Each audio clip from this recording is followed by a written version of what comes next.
দেখছেন টিভি9 বাংলা ৫টা ৫ কথা নিয়ে আপনাদের সঙ্গে রয়েছি আমি মধুকল্পিতা। এই মুহূর্তে সরাসরি নজর রাখবো অভিষেক বন্দ্যোপাধ্যায় বক্তব্য রাখছেন। আমরা প্রায় 2 মাস ধরে এখানে মমতা ব্যানার্জির বাসভবনে এবং তৃণমূল কংগ্রেসের সেন্ট্রাল অফিসে রয়েছি। প্রায় 1000 জন কর্মীর বেল অ্যান্টি বেল আমরা করিয়েছি, বিচার ব্যবস্থার দ্বারস্থ হয়েছে। যখন একটা কেস সাবজুডিস রয়েছে, একটা মামলা করা হয়েছে মে মাসের 7 তারিখ 8 তারিখ, আজকে জুলাই মাসের 18 তারিখ, আপনি সেই মামলা উপেক্ষা করে নিজের ক্ষমতা প্রদর্শন করতে গিয়ে, নিজের হাতে কত ক্ষমতা সেই দেখাতে গিয়ে বুলডোজার মডেল, ভোটের আগে ছিল অন্নপূর্ণা ভান্ডার আর ভোটের পরে বুলডোজার, এই হচ্ছে বিজেপির প্রকৃত স্বরূপ। তো যারা ভাবছেন বুলডোজার চালিয়ে তৃণমূল কংগ্রেসকে ধমকে চমকে দমিয়ে রাখবো, তৃণমূল কংগ্রেস আরো শক্তিশালী হবে। আর আপনি বাড়ি ভাঙুন, পার্টি অফিস তো মন্দির আমাদের কাছে। যদি কেউ ভাবে পার্টি অফিস ভাঙে, যদি কোনো অবৈধভাবে সরকারি জায়গা দখল করে পার্টি অফিস কেউ করে, সে পার্টি অফিস আপনারা যথাযথ সরকারি ব্যবস্থা নিতে পারেন, আমার কিছু বলার নেই। কিন্তু এই জায়গাটা তো সরকারি নয়, কিনে অফিস বানানো হয়েছে, তার প্ল্যান রয়েছে, বৈধ নথি রয়েছে, সব হাইকোর্টে আমরা জমা দেবো। তারপরেও আপনারা ক্ষমতা দেখাতে গিয়ে যে পার্টি অফিস ভেঙেছে, প্রত্যেক ক্রিয়া সমান এবং বিপরীত প্রতিক্রিয়া আছে, এটা বিজেপির নেতারা যেন ভুলে না যায়। আর ঈশ্বর সৃষ্টিকর্তা সর্বশক্তিমানের আশীর্বাদে যদি বেঁচে থাকি, ওই যে বললাম যে আইনের যে ধারায় আপনারা এই অত্যাচারগুলো করেছেন, একই আইনের একই ধারায় 31-এ ফিরিয়ে দেবো, সুদ সমেত। কথা দিয়ে গেলাম। বিজেপি নেতারা লাড্ডু বিতরণ করছে দোকানে কি করুক, তার মানে বিজেপির নেতারাই এর পিছনে রয়েছে। প্রত্যক্ষ বা পরোক্ষ মদত বিজেপির নেতাদের রয়েছে। বিজেপির নেতারা ঘোষণা করে দিচ্ছে এবং তাদেরকে উইটনেস হিসেবে নিয়ে যাওয়া হচ্ছে ভিতরে। আজকে সেই পার্টি অফিসের ভিতরে যদি কিছু প্ল্যান্ট করে দেওয়া হয়, তার দায় কার? যিনি আমার বিরুদ্ধে ক্যান্ডিডেট হয়েছিলেন, দুবার লেজে গোবরে হেরেছে, তাকে উইটনেস হিসেবে বিজেপি নিয়ে গেছে। পার্টি অফিস যখন ভাঙা হচ্ছে, ভিতরে যখন মালপত্র নিয়ে আসা হচ্ছে, বিজেপির গেরুয়াধারী, গেরুয়া পতাকা, গেরুয়া উত্তরীয় পড়া গুন্ডারা মুখ ঢেকে, আপনারা তো দেখিয়েছেন, বেসিন, ফার্নিচার সব ভেঙে দেওয়া হচ্ছে, পৈতৃক সম্পত্তি এদের। আমরা বিচার ব্যবস্থার উপর আস্থা রেখেছি এবং আমরা হাইকোর্টের দৃষ্টি আকর্ষণ করে এই মামলা নিয়ে আগামী দিন হাইকোর্টে যাব। এবং যাদের ভিডিওতে দেখা গেছে, হাইকোর্ট সুপ্রিম কোর্ট করে যত দূর যাবো, এদের ব্যবস্থা ঠিক করবো আইন। আপনি যার কথা বলছেন তিনি বলছেন সেখান থেকে নাকি বুথ দখলের ষড়যন্ত্র হতো। বুথ দখলের ষড়যন্ত্র হতো তৃণমূলের পার্টি অফিস থেকে। বিজেপির কোন বুথের এজেন্ট বুঝতে পারেনি, তার তালিকাটা দিতে বলুন না। স্ক্রুটিনির সময় সে তালিকা দিতে পারেনি কেন? 2024-এ যখন নির্বাচন হয়েছে তার দুদিন পরে স্ক্রুটিনি হয়, স্ক্রুটিনিতে অভিযোগগুলো তোলেনি কেন? আর যদি অভিযোগ তোলে, স্ক্রুটিনি তো তৃণমূল কংগ্রেস ক্লিয়ার করে না, নির্বাচন কমিশন ক্লিয়ার করে।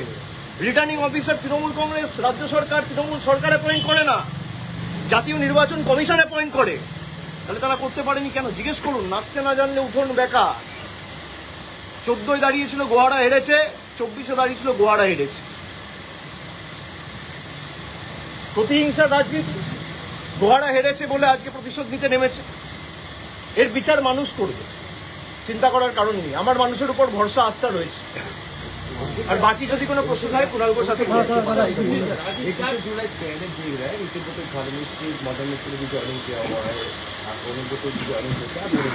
नहीं, वो सबका अपना अपना मत है, हक है, जिसको जहां जाना है जाए, उसमें दिक्कत क्या है।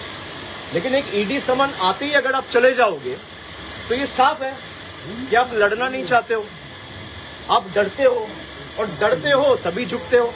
भाई अगर आपके पास कुछ है नहीं, अगर मान लो सब कुछ आपका पक्ष में है, तो आप जाओ। ईडी में मेरे को भी बुलाए, मैं तो भागा नहीं। मेरे को 10 बार बुलाया, मेरे को सीआईडी बुलाया, मेरे को एसटीएफ बुला रहा है, मेरे को सीआईडी बुला रहा है, मेरे को स्टेट पुलिस। मेरे खिलाफ कितना एफआईआर हो चुका है? 20, 25, 30 एफआईआर हो चुका है, मुझे खुद मालूम नहीं है। मैं हाईकोर्ट में लिस्ट मांगा हूं कि डीजीपी को बोल के मेरे खिलाफ कितना एफआईआर हुआ है उसका लिस्ट दीजिए। अगर आप लड़ना नहीं चाहते हो, बट अगर आप हार ही मान गए और आपको लगता है कि भाई उनके पास जाएंगे तो ना ईडी टच करेगा, ना सीबीआई टच करेगा, ना पुलिस टच करेगा। हमारे लिए ईडी का प्रोटेक्शन महत्वपूर्ण नहीं है, हमारे लिए जनता का प्रोटेक्शन महत्वपूर्ण है। हम अगर झुकेंगे तो जनता के सामने झुकेंगे, हम अगर झुकेंगे लोकतंत्र में लोगों के सामने झुकेंगे, जनता के सामने झुकेंगे, दिल्ली के दरिंदों के सामने झुकेंगे नहीं। বলছেন 21শে জুলাই চলে এলো, এখন অব্দি তো মঞ্চ বাঁধা হয়নি। 21শে জুলাই চলে এলো, মঞ্চ বাঁধা হয়নি। কর্মীরা সব হবে, আপনারা তো চিন্তার কারণ নেই। 21শে জুলাই আসবেন কোয়াড করতে, আপনাদের জন্য প্রেশার আমাদের ব্যবস্থা করা হবে। সে তো ডেফিনেটলি চিন্তা করবেন না। अच्छा दादा रेबल ग्रुप में जो भी एमएलए जा रहे हैं, एमपी जा रहे हैं, आपके ऊपर ही मतलब दोषी ठहरा रहा है आपको कि आपकी वजह से हमने रेबल ग्रुप ज्वाइन बीजेपी किया। का स्क्रिप्ट है ना, वही बोलोगे तभी तो पुलिस से बचे रहोगे। अगर आप अभिषेक बनर्जी को 4 गाली नहीं दोगे तो पुलिस आपको नहीं छोड़ेगा। अगर आप गाली दोगे तभी आप बचे रहोगे। जो 4 तारीख के बाद जा रहे हैं, 4 तारीख के पहले चला जाता, मैं तो पहले भी था भाई। 24 में पार्टी जीत के आया, 29 आसन पार्टी जीता, तो अगर हार का जिम्मेदारी अभिषेक बनर्जी का है, 24 में जीत का जिम्मेदारी भी अभिषेक बनर्जी का है, मानोगे? और अगर किसी को मेरे से दिक्कत है, मैं तो चुनौती देता हूँ भाई। 60 एमएलए गए हैं, कुछ लोग गए, 20 एमपी गए, मैं आपको चुनौती देता हूँ, आप लौट के आओ ममता बनर्जी के पास, 24 घंटे के अंदर मैं अपना इस्तीफा दे दूंगा। ओपन चैलेंज दे रहा हूँ, आप लौट के आओ, 24 घंटे के अंदर मैं अपना इस्तीफा दे देता हूँ। 24 घंटा, चलो 24 घंटा छोड़ दो, 1 घंटा भी नहीं, और कम करता हूँ। आप आओ, आप यही कह रहे हो ना अभिषेक बनर्जी छोड़ देगा? आप यही कह रहे हो अभिषेक बनर्जी छोड़ देगा? हम सब आ जाएंगे, आप आ जाओ, 3 बजे आ जाओ, मैं 4 बजे छोड़ देता हूँ। তাহলে তো কমন টার্গেট আপনার নাম। আমি তো সেটাই বলছি যে যাদের সমস্যা রয়েছে তারা যদি বলে যে দলের এই পারফরমেন্সের জন্য বা পরাজয়ের জন্য যদি অভিষেক বন্দ্যোপাধ্যায় দায়ী হয়, তাহলে 24-এ যে তৃণমূল কংগ্রেস 29টা আসন পেয়েছে তার কৃতিত্বও আমার। যদি ডিসক্রেডিট আমার হয়, হারে, তাহলে জেতার সময় ক্রেডিটও আমার। আর যাদের আমাকে নিয়ে সমস্যা তাদেরকে অনুরোধ করব যে মানুষ বোকা নয়। আজকে 18 তারিখ, আপনি 19 তারিখ আসুন, 20 তারিখ আসুন, 21 তারিখ আসুন, যবে আসার আসুন, আজকে চলে আসুন, আপনারা ফিরে আসুন, আমি 1 ঘন্টার মধ্যে ইস্তফা দিয়ে দিচ্ছি। কেউ আসবে না। ডিল হচ্ছে ওদিকে যাও, অভিষেক ব্যানার্জিকে গালাগালি দাও, তোমাকে বেঁচে থাক, তোমাকে বাঁচিয়ে রাখবো, ইডিও ধরবে না, সিবিআইও ধরবে না। যাদের বিরুদ্ধে ভুড়ি ভুড়ি অভিযোগ তারা এখন হয় পুলিশের কাছে ধৃত, না হলে বালিশ চাটা ঋতব্রত। এই দুটো ছাড়ার উপায় নেই। ভয়েস ক্যাম্পেইনটা আপনারা শুনলেন ঠিক কি কি বক্তব্য রেখেছেন অভিষেক বন্দ্যোপাধ্যায়, শোনালাম আপনাদেরকে। প্রতিহিংসার রাজনীতির অভিযোগ করছেন অভিষেক বন্দ্যোপাধ্যায়। একদিকে তার যে আমতলার অফিস, সেই আমতলার অফিসে ইতিমধ্যে কিন্তু বুলডোজার চলছে, অফিস ভেঙে গুড়িয়ে ফেলা হচ্ছে। আর অভিষেক বন্দ্যোপাধ্যায় তিনি এই মুহূর্তে অভিযোগ করছেন প্রতিহিংসার রাজনীতি, অন্তত এমনটাই অভিযোগ তিনি করেছেন।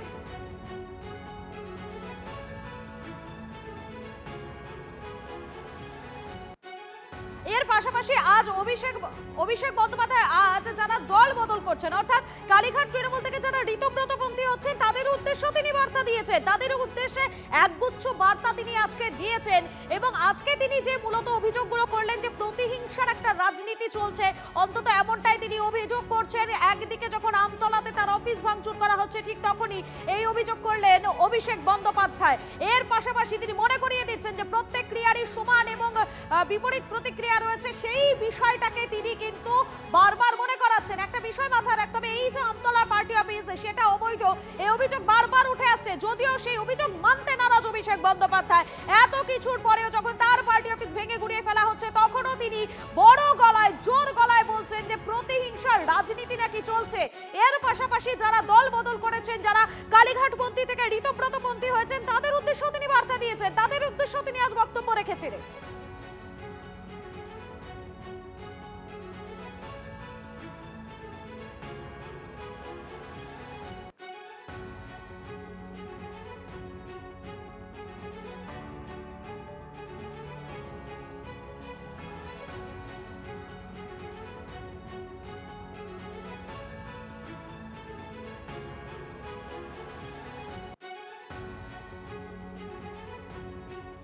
প্রত্যেক দিনই ভাঙছে কালীঘাট তৃণমূল। মমতাকে শর্ত কল্যাণের, ঋতব্রত শিবিরে যাওয়া নেতাদের কাউকে ফেরালে তিনি চলে যাবেন। মমতা বন্দ্যোপাধ্যায়কে এমনটাই জানিয়ে দিয়েছেন দাবি শ্রীরামপুরের বর্ষিয়ান সাংসদের। যে যেখানে গেছে যাক, এখন আমি আর কাউকে দোষ দিই না, যার যা মনে দিচ্ছে সে তাই করুন। যেখানে যেখানে যে ভালো থাকে সে সেখানেই ভালো থাকে। কিন্তু মমতা দিকে আমি একটি কথা বলে দিয়েছি, যদি এদের কাউকে আবার ফিরিয়ে নেন না, তাহলে আমি কিন্তু ছেড়ে দিয়ে চলে যাবো।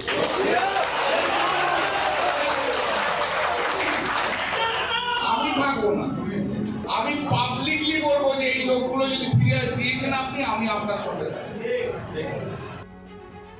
আপনারা শুনলেন ঠিক কি বলছেন কল্যাণ বন্দ্যোপাধ্যায়। একদিকে যখন দেখা যাচ্ছে প্রায় প্রত্যেকটা দিনই কালীঘাট ও তৃণমূল একটু একটু করে ফাঁকা হয়ে যাচ্ছে, ঠিক তখনই কল্যাণ বন্দ্যোপাধ্যায় এবার শর্ত চাপাচ্ছেন মমতা বন্দ্যোপাধ্যায়ের ওপর। তিনি কি বলছেন, যারা কালীঘাট পন্থী থেকে ঋতব্রত পন্থী হচ্ছেন, ঋতব্রত শিবিরে যারা যাচ্ছেন, তাদেরকে যদি দলে ফেরানো হয় তাহলে নাকি তিনি চলে যাবেন।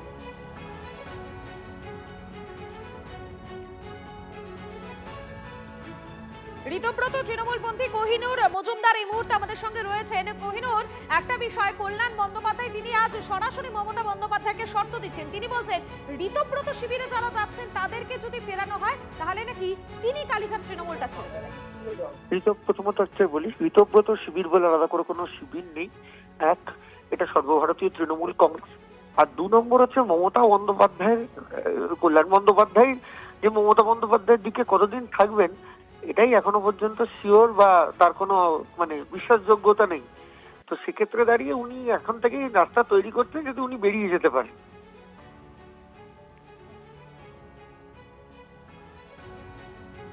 কোহিনুর, আপনি একটু সঙ্গে থাকুন। কিছুক্ষণ আগে অভিষেক বন্দ্যোপাধ্যায় আপনাদের উদ্দেশ্যে কিছু বার্তা দিয়েছেন, একবার শোনাই আপনাদের।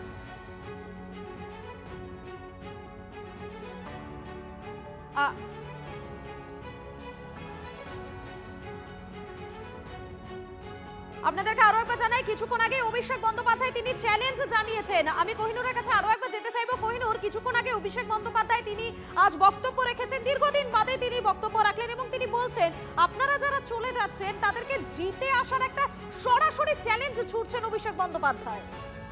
দেখুন, চ্যালেঞ্জ করার কিছু নেই। উনি 7 লক্ষ ভোটে যে লোকসভায় জিতেছেন, সেই লোকসভায় যখন রিপোল হলো, আপনারা জানেন যে ফলতা বিধানসভায় যখন রিপোল হলো, তিনি তার নিজের বিধানসভা লোকসভার অন্তর্গত অঞ্চলে একটি বিধানসভার প্রচারে যাননি কেন? তো সেই প্রশ্নটা আসবে, আমরা কে জিতে আসবো কে হেরে আসবো সেটা তো নিশ্চয়ই, নির্বাচন যখন হবে জিতবে হারবে সব আছে।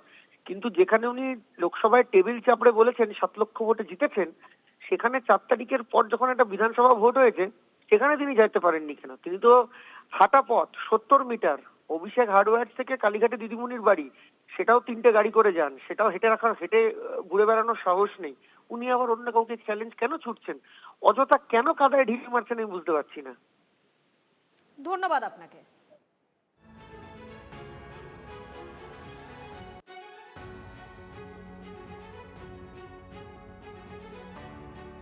আপনারা শুনলেন অভিষেক বন্দ্যোপাধ্যায় যে চ্যালেঞ্জ ছুড়েছেন, সেই চ্যালেঞ্জের পরিপ্রেক্ষিতে কোহিনুর মজুমদারের বক্তব্য আপনাদের শোনালাম। কিছুক্ষণ আগে কল্যাণ বন্দ্যোপাধ্যায় তিনিও হুঁশিয়ারি দিয়েছেন মমতা বন্দ্যোপাধ্যায়কে, সেই বক্তব্য আপনাদেরকে শুনিয়েছি। আর এবারে বলি আপনাদের, কল্যাণ বন্দ্যোপাধ্যায় আজ কথা বললেও শিবির বদলানো মদন মিত্র প্রসঙ্গে কুণাল ঘোষ বলেছিলেন ওই শিবিরে তাদের লোক হিসেবে মদন মিত্র গেছেন। একবার শোনাই আপনাদের।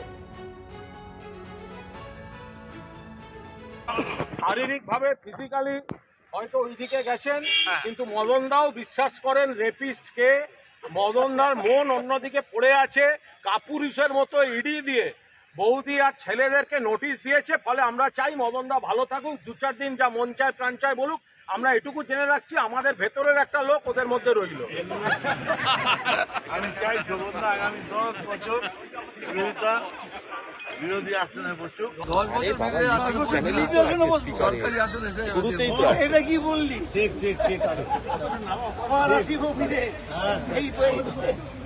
কল্যাণ বন্দ্যোপাধ্যায় আজকে বলেছেন যারা যাচ্ছে যাক, ওরা যদি আবার ফিরে আসে, আবার যদি দলে নেওয়া হয় তাহলে আমি দল ছেড়ে চলে যাবো। ঠিকই বলেছে, কল্যাণ শক্ত কাজ করছে, খুব ভালো। তৃণমূলের বিদ্রোহী সংসদ বিধায়কদের চ্যালেঞ্জ অভিষেকের, ওরা জিতে আবার ফিরে আসে ওদের নেওয়া হবে দলে। একবার শোনাই কি চ্যালেঞ্জ করেছেন তিনি। কমন টার্গেট আপনার নাম। আমি তো সেটাই বলছি যে যাদের সমস্যা রয়েছে তারা যদি বলে যে দলের এই পারফরমেন্সের জন্য বা পরাজয়ের জন্য যদি অভিষেক বন্দ্যোপাধ্যায় দায়ী হয়, তাহলে 24-এ যে তৃণমূল কংগ্রেস 29টা আসন পেয়েছে তার কৃতিত্বও আমার। যদি ডিসক্রেডিট আমার হয়, হারে, তাহলে জেতার সময় ক্রেডিটও আমার। আর যাদের আমাকে নিয়ে সমস্যা তাদেরকে অনুরোধ করব যে মানুষ বোকা নয়। আজকে 18 তারিখ, আপনি 19 তারিখ আসুন, 20 তারিখ আসুন, 21 তারিখ আসুন, যবে আসার আসুন, আজকে চলে আসুন। আপনারা ফিরে আসুন, আমি 1 ঘন্টার মধ্যে ইস্তফা দিয়ে দিচ্ছি। কেউ আসবে না। ডিল হচ্ছে ওদিকে যাও, অভিষেক ব্যানার্জিকে গালাগালি দাও, তোমাকে বেঁচে থাক, তোমাকে বাঁচিয়ে রাখবো, ইডিও ধরবে না, সিবিআইও ধরবে না।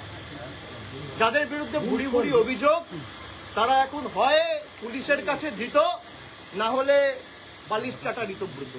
এই দুটো ছাড়া আর উপায় নেই। আপনারা শুনলেন অভিষেক বন্দ্যোপাধ্যায়, তিনি কি চ্যালেঞ্জ করছেন। প্রায় প্রত্যেক দিনই কালীঘাট তৃণমূল ফাঁকা হয়ে যাচ্ছে। কালীঘাট তৃণমূল থেকে এক এক করে প্রত্যেকেই তারা ঋতব্রত পন্থী হচ্ছেন, ঋতব্রত শিবিরে তারা নাম লেখাচ্ছেন। গতকালও আমরা একই ছবি দেখতে পেয়েছি।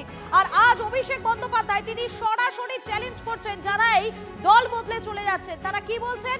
তিনি বলছেন যে ওরা যদি আবার জিতে ফিরে আসে তাহলে ওদের দলে নেওয়া হবে। আপনারা ফিরে আসুন, 1 ঘন্টার মধ্যে ইস্তফা দিয়ে দেবো। একবারে সরাসরি চ্যালেঞ্জ করলেন অভিষেক বন্দ্যোপাধ্যায়। কালীঘাট তৃণমূল এই মুহূর্তে প্রায় শূন্য বলা চলে। মমতা বন্দ্যোপাধ্যায়ের হাত প্রত্যেকেই প্রায় ছেড়ে দিয়েছেন। মদন মিত্র, যিনি একসময় মমতা বন্দ্যোপাধ্যায় একেবারে সহযোগী ছিলেন, তিনিও এমন ঋতব্রত শিবিরে নাম লিখিয়েছেন। এবং তারপরেও অভিষেক বন্দ্যোপাধ্যায়ের গলায় শোনা যাচ্ছে চ্যালেঞ্জের সুর। সেই বক্তব্য শোনালাম আপনাদেরকে। কেন্দ্রীয় প্রতিমন্ত্রী সুকান্ত মজুমদার এই মুহূর্তে আমাদের সঙ্গে রয়েছেন। সুকান্ত বাবু, একদিকে যখন কালীঘাট তৃণমূল প্রায় ফাঁকা হয়ে যাচ্ছে, ঠিক তখনই অভিষেক বন্দ্যোপাধ্যায় তিনি চ্যালেঞ্জ করছেন যারা ছেড়ে চলে যাচ্ছেন। তিনি বলছেন ওরা যদি জিতে আবার ফিরে আসে তাহলে নেওয়া হবে, এবং তিনি বলছেন যদি ফিরে আসেন তারা, তাহলে 1 ঘন্টার মধ্যে ইস্তফা দিয়ে দেবো। এই বক্তব্যই, এই চ্যালেঞ্জই আজ অভিষেক বন্দ্যোপাধ্যায় করেছে। দেখেন, অভিষেক বন্দ্যোপাধ্যায় ক্ষমতাচ্যুত হয়ে গেছেন। রাজ্য মানুষ অভিষেক বন্দ্যোপাধ্যায় এবং তার পার্টিকে সম্পূর্ণভাবে পরাভূত করেছে। তারপরে অভিষেক বন্দ্যোপাধ্যায় এখনো আত্ম অহংকার, হ্যাঁ, এবং তার সাথে এই যে উন্নাসিকতা, সেই উন্নাসিকতা যায়নি। এখনো চ্যালেঞ্জ করা, এই করা, অমুক করা, এইসব চালিয়ে যাচ্ছেন। পার্টিটা যতদিন অভিষেক বন্দ্যোপাধ্যায় আছে, তৃণমূল কংগ্রেস পার্টিটা থাকবে বলে মনে হচ্ছে না। পুরো উনি মনে হয় কন্ট্রাক্ট নিয়ে নিয়েছেন যে তৃণমূল কংগ্রেস থেকে তুলেই উনি তারপরে ক্ষান্ত হবেন। ধন্যবাদ আপনাকে। আরো একবার জানাই আপনাদেরকে, অভিষেক বন্দ্যোপাধ্যায় তিনি সরাসরি আজ চ্যালেঞ্জ করছেন, ঋতব্রত পন্থীদের তিনি চ্যালেঞ্জ করেছেন। আরো একবার শোনাই আপনাদের তিনি ঠিক কি বলছেন, শুনুন। আমি তো সেটাই বলছি যে যাদের সমস্যা রয়েছে তারা যদি বলে যে দলের এই পারফরমেন্সের জন্য বা পরাজয়ের জন্য যদি অভিষেক বন্দ্যোপাধ্যায় দায়ী হয়, তাহলে 24-এ যে তৃণমূল কংগ্রেস 29টা আসন পেয়েছে তার কৃতিত্বও আমার।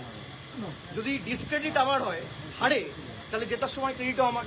আর যাদের আমাকে নিয়ে সমস্যা তাদেরকে অনুরোধ করব যে মানুষ বোকা নয়। আজকে 18 তারিখ, আপনি 19 তারিখ আসুন, 20 তারিখ আসুন, 21 তারিখ আসুন, যবে আসার আসুন, আজকে চলে আসুন। আপনারা ফিরে আসুন, আমি 1 ঘন্টার মধ্যে ইস্তফা দিয়ে দিচ্ছি। কেউ আসবে না। ডিল হচ্ছে ওদিকে যাও, অভিষেক ব্যানার্জিকে গালাগালি দাও, তোমাকে বেঁচে থাক, তোমাকে বাঁচিয়ে রাখবো, ইডিও ধরবে না, সিবিআইও ধরবে না। যাদের বিরুদ্ধে ভুড়ি ভুড়ি অভিযোগ, তারা এখন হয় পুলিশের কাছে ধৃত, না হলে বালিশ চাটা ঋতব্রত। এই দুটো ছাড়া আর উপায় নেই। শুনলেন আপনারা অভিষেক বন্দ্যোপাধ্যায় তিনি কি বলছেন। আরো একবার আপনাদের মনে করিয়ে দেই, বিগত প্রায় কয়েকদিনের মধ্যেই কালীঘাট তৃণমূল প্রায় ফাঁকা হয়ে গিয়েছে। কালীঘাট তৃণমূল থেকে এক এক করে প্রত্যেকে ঋতব্রত শিবিরে নাম লেখাচ্ছেন। এর আগের দিন আমরা দেখতে পেয়েছি মদন মিত্র থেকে শুরু করে তাপস চট্টোপাধ্যায়, বিশ্বজিৎ দাস, তারা প্রত্যেকে ঋতব্রত শিবিরে নাম লিখিয়েছেন। যখন দলের এই পরিস্থিতি, যখন তারা দল ছাড়ার জন্য অভিষেক বন্দ্যোপাধ্যায়ের দিকে আঙুলটা তুলছেন, ঠিক তখনই অভিষেক বন্দ্যোপাধ্যায় সরাসরি তাদেরকে চ্যালেঞ্জ করছে। আর এই মুহূর্তে আরো একবার জানাবো আপনাদেরকে, আগামীকাল সংসদের সর্বদল বৈঠকে ডাক পেল এনসিপিআই। কাকলি ঘোষ দস্তিদারকে ফোন, কিরেন রিজিজুর পাঠানো হলো চিঠিও। সর্বদলীয় বৈঠকে যোগ দেবেন কাকলি ঘোষ দস্তিদার ও সুদীপ বন্দ্যোপাধ্যায়। 20 সাংসদ নিয়ে এনডিএর সব থেকে বড় শরিক হতে চলেছে এনসিপিআই। আমাদের প্রতিনিধি জ্যোতির্ময় রয়েছেন আমাদের সঙ্গে। জ্যোতির্ময়, আগামীকাল সংসদের সর্বদল বৈঠকে, সেই বৈঠকে ডাক পেয়েছে এনসিপিআই। দেখো, দীর্ঘদিন ধরে এনসিপিআই তারা অপেক্ষা করছিল এই চিঠির, এবং আজ এই চিঠি তাদের হাতে পৌঁছেছে। সংসদ বিষয়ক মন্ত্রী কিরেন রিজিজু তিনি আলাদা করে ফোন করেছিলেন এবং তিনি সুদীপ বন্দ্যোপাধ্যায় এবং কাকলি ঘোষ দস্তিদারের সঙ্গে ফোনে কথা বলেন। যে খবর আমরা সূত্র মারফত পাচ্ছি তা হচ্ছে এনসিপিআই পার্টিকে আলাদা করে রেকগনাইজ করার জন্য, অর্থাৎ তৃণমূল ভেঙে যে 20 জন সাংসদ বেরিয়ে গিয়েছেন তাদের এনসিপিআই হিসেবে গণ্য করার জন্য যে আবেদন তারা স্পিকারের কাছে করেছেন, সেই আবেদন এখনো পর্যন্ত স্পিকারের অফিসে বিচারাধীন রয়েছে। কিন্তু তার আগেই এনসিপিআই পার্টি হিসেবে সরকারের তরফ থেকে, অর্থাৎ সংসদ বিষয়ক মন্ত্রী তিনি নিজে চিঠি দিয়ে সরকারের তরফ থেকে আবেদন করা হলো যে আগামীকালের সর্বদল বৈঠকে যেন তারা যোগদান করেন এবং আগামীকাল সকাল 11টার সময় পার্লামেন্টের অ্যানেক্সি বিল্ডিং এ এই বৈঠকে তারা যোগ দেবেন এবং এই এক টেবিলে সৌগত রায় এবং সাগরিকা ঘোষ তারা মমতাপন্থী তৃণমূল কংগ্রেসের তরফ থেকে উপস্থিত থাকবে।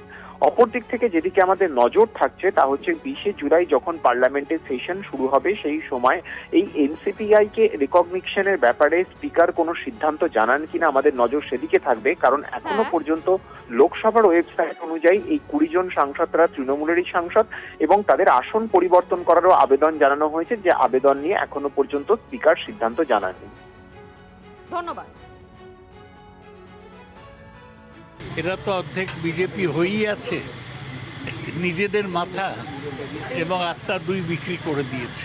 তৃণমূলের নামে জিতে এখন এনডিএতে জয়েন করছে, এটা তো খুবই লজ্জার ব্যাপার। অভিষেক শান্তনু সিনহা বিশ্বাসের গ্রামের বাড়ির দাম 5 কোটি টাকা। মুর্শিদাবাদের কান্দিতে কলকাতা পুলিশের প্রাক্তন ডিসির প্রাসাদ সমান বাড়ি। কান্দির সেই বাড়ির ভ্যালুয়েশন করে ইডি। ভ্যালুয়েশন রিপোর্টে জানা যায় বাড়ির বাজার দর 5 কোটি টাকা। কলকাতা পুলিশের প্রাক্তন ডিসি শান্তনু সিনহা বিশ্বাস, তার এই প্রাসাদ প্রমোদ বাড়ি আমরা বারংবার তুলে ধরেছিলাম। এই প্রাসাদ প্রমোদ বাড়ির যে বাজার দর তা চোখ ধাঁধানোর মতো। ইডি তল্লাশির পর এই প্রাসাদ প্রমোদ বাড়ির ভ্যালুয়েশন করতে দিয়েছিল। সেই ভ্যালুয়েশন করতে দেওয়ার পর জানা যায় এই প্রাসাদ প্রমোদ বাড়ির মূল্য প্রায় এখন 5 কোটি টাকা। এই বাড়ি সংস্করণের ক্ষেত্রে 5 কোটি টাকা খরচ হয়েছে বলে মনে করছে ইডির আধিকারিকরা। 13,321 স্কোয়ার ফিটের উপর এই নির্মাণ এই বাড়ি, যা সংস্করণ করা হয়েছিল। এই 5 কোটি টাকা যে খরচ হয়েছে তা এই দুর্নীতির টাকা বলে মনে করছেন তদন্তকারী আধিকারিকরা। এই টাকা এখানে খরচ করা হয়েছিল দুর্নীতির কালো টাকাকে সাদা করার জন্য। সেক্ষেত্রে তদন্তকারী আধিকারিকদের কাছে এই যে প্রাসাদ প্রমোদ বাড়ি, সেই বাড়ি সংস্করণের টাকার হিসেবের খরচ দেখাতে পারেননি শান্তনু সিনহা বিশ্বাস। 5 কোটি টাকার এই বিলাসবহুল বাড়ি দেখছে এই কান্দিবাসী। ক্যামেরায় সিদ্ধার্থর সাথে কৌশিক, টিভি9 বাংলা।